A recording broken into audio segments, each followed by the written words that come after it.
रायपुर की नकटी गांव में हुई बुलडोजर कार्रवाई का मुद्दा विधानसभा के मानसून सत्र में जोरदार तरीके से गूंजा। कांग्रेस ने इसे गरीबों के साथ अन्याय बताते हुए स्थगन प्रस्ताव लाकर चर्चा की मांग की, जबकि सरकार ने कार्रवाई को पूरी तरह वैधानिक बताया है। वहीं अध्यक्ष द्वारा स्थगन प्रस्ताव खारिज किए जाने के बाद विपक्ष ने जमकर हंगामा किया और नारेबाजी करते हुए गर्भगृह तक पहुंच गया, जिसके बाद नियमानुसार विपक्ष के विधायक स्वमेव निलंबित हो गए। देखिए खास रिपोर्ट। नकटी बुलडोजर कार्रवाई पर विधानसभा में संग्राम। कार्रवाई को लेकर सदन में पक्ष विपक्ष आमने सामने। कांग्रेस ने इसे गरीबों के साथ अन्याय बताया। 85 घरों पर कार्रवाई को लेकर विपक्ष का हमला। कई मकान पीएम आवास योजना से बने होने का दावा। सरकार बोली कार्रवाई पूरी तरह से वैधानिक है। नवा रायपुर में प्रभावितों के पुनर्वास का दावा। हंगामे के बाद विपक्षी विधायक स्वमेव निलंबित।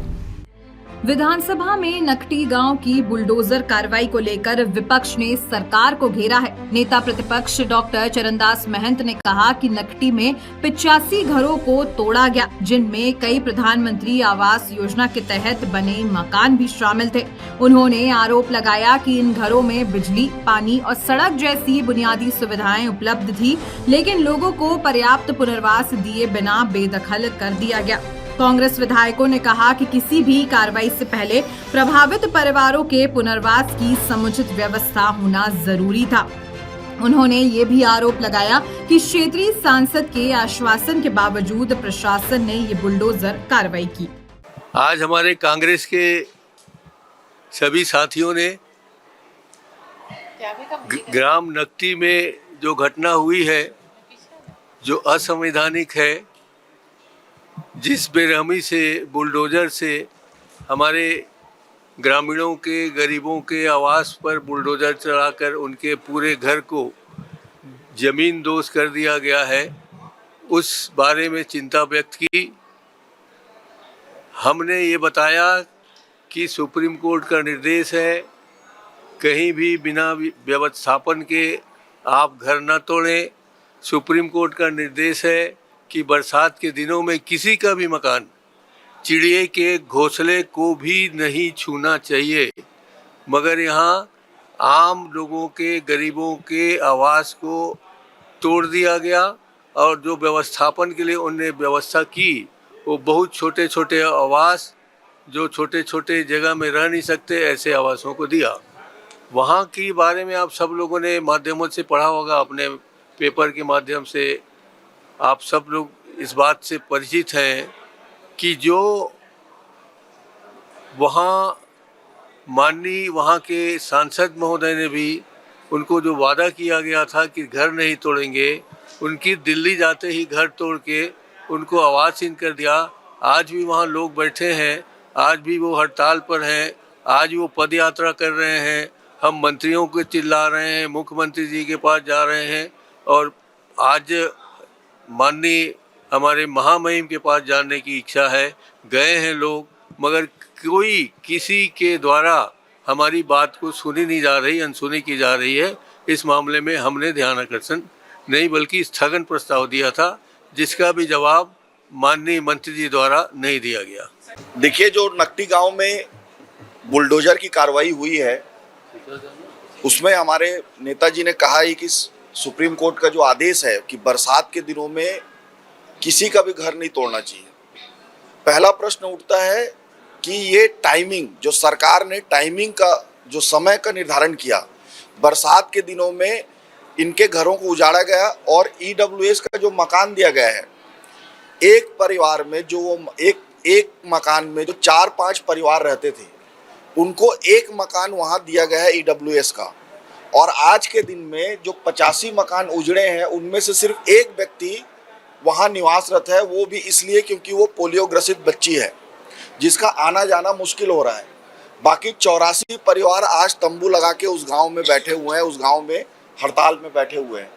कांग्रेस पार्टी चाहे सड़क हो चाहे सदन हो, इस मुद्दे को लेकर गंभीर है और इस मुद्दे को सदन में भी उठाई और सड़क में भी इसकी लड़ाई लड़ रही है और आने वाले समय में हम लोग इस मुद्दे को और बढ़ाएंगे। वहीं कांग्रेस विधायक लखेश्वर बघेल ने आरोप लगाया कि विधायक कॉलोनी निर्माण के लिए गरीबों के मकानों को तोड़ा गया है। इस पर भाजपा विधायक अजय चंद्राकर ने पलटवार करते हुए कहा कि यदि विधायक कॉलोनी निर्माण से जुड़ा कोई दस्तावेज है तो उसे सदन के पटल पर रखा जाना चाहिए।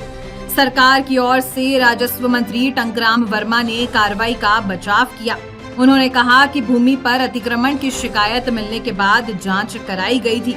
जांच में अवैध कब्जा पाए जाने पर वर्ष 2025 में बेदखली का आदेश पारित किया गया था। मंत्री ने कहा कि प्रभावित लोगों को सामान हटाने का पर्याप्त समय दिया गया और सेक्टर 30 नवा रायपुर में फ्लैट उपलब्ध कराकर उनका पुनर्वास भी किया गया है। मंत्री ने विपक्ष के आरोपों को खारिज करते हुए कहा कि किसी के घरेलू सामान को नुकसान नहीं पहुंचाया गया और कार्रवाई के दौरान बारिश से प्रभावित होने की बात भी तथ्यात्मक नहीं है। राजस्व मंत्री का जवाब सुनने के बाद विधानसभा अध्यक्ष डॉक्टर रमन सिंह ने स्थगन प्रस्ताव को आग्रह कर दिया है। अध्यक्ष के फैसले से नाराज कांग्रेस विधायक नारेबाजी करते हुए गर्भगृह तक पहुंच गए। हंगामे के बीच सदन की कार्यवाही बाधित हुई और नियमों के तहत विपक्ष के विधायक स्वमेव निलंबित हो गए। इस दौरान भाजपा विधायक सुशांत शुक्ला ने भी कांग्रेस पर पलटवार करते हुए कहा कि आज वही लोग गरीबों के घरों की बात कर रहे हैं जिन्होंने अपने शासनकाल में चेरी खेड़ी में गरीब परिवारों को विस्थापित किया था। वो लोग प्रश्न उठा रहे हैं जिन्होंने अपने कार्यकाल में गरीबों के आशियाने उजाड़े। उदाहरण के रूप में छेड़ी खेड़ी रायपुर, बिलासपुर का गोलपारा और चाटापारा अपने आप में एक उदाहरण है जो भरी बरसात में पिछली सरकार ने आतताई तरीके से, तानाशाही तरीके से गरीबों के आशियाने उजाड़े और ना ही उनको मकान दिए। ये विष्णुदेव साय जी के सुशासन का संकल्प है कि जिन प्रधानमंत्री आवास के लोगों को सामान्य आवासीय प्रयोजन के लिए भूमि खाली कराई गई है उनको उनकी क्षमता से 4 गुना ज्यादा जाकर आवास उपलब्ध करा दिए गए हैं। और मैं तो स्पष्ट कहता हूं कि कांग्रेस यानी भू माफियाओं का संगठन 10,000, 20,000, 25,000, 30,000 स्क्वायर फीट में कब्जा करने वालों को अगर ये वंचित और शोषित मानते हैं तो कांग्रेस और कांग्रेस का पूरा दल भू माफियाओं के तरह व्यवहार कर रहा है, क्योंकि वास्तविक तौर पर छत्तीसगढ़ की भू संपदा को बेच खाने वाले लोग कांग्रेस में थे। मैं बात स्पष्टता के साथ इसलिए भी कह रहा हूं कि हाईकोर्ट में मेरा ही PIL था जमीन बेचने वाले माले पर कि पहले आओ पहले ले जाओ, और ले जाने वाले लोग कौन? कांग्रेस के वर्तमान के विधायक और पदाधिकारी। तो मैं आपके माध्यम से स्पष्ट कर दूं कि भू माफियाओं का संगठन है कांग्रेस, और संपूर्ण कांग्रेस जमीन की खरीद फरोख्त में संलिप्त है पूरे प्रदेश में। नकटी गांव की कार्रवाई को लेकर विधानसभा में सत्ता और विपक्ष आमने सामने नजर आए। विपक्ष जहां इसे गरीबों के अधिकारों और पुनर्वास का मुद्दा बता रही है, वहीं सरकार का दावा है कि पूरी कार्रवाई कानूनी प्रक्रिया के तहत की गई और प्रभावितों के पुनर्वास की व्यवस्था भी सुनिश्चित की गई। फिलहाल ये मुद्दा राजनीतिक और सामाजिक दोनों स्तरों पर चर्चा का विषय बना हुआ है।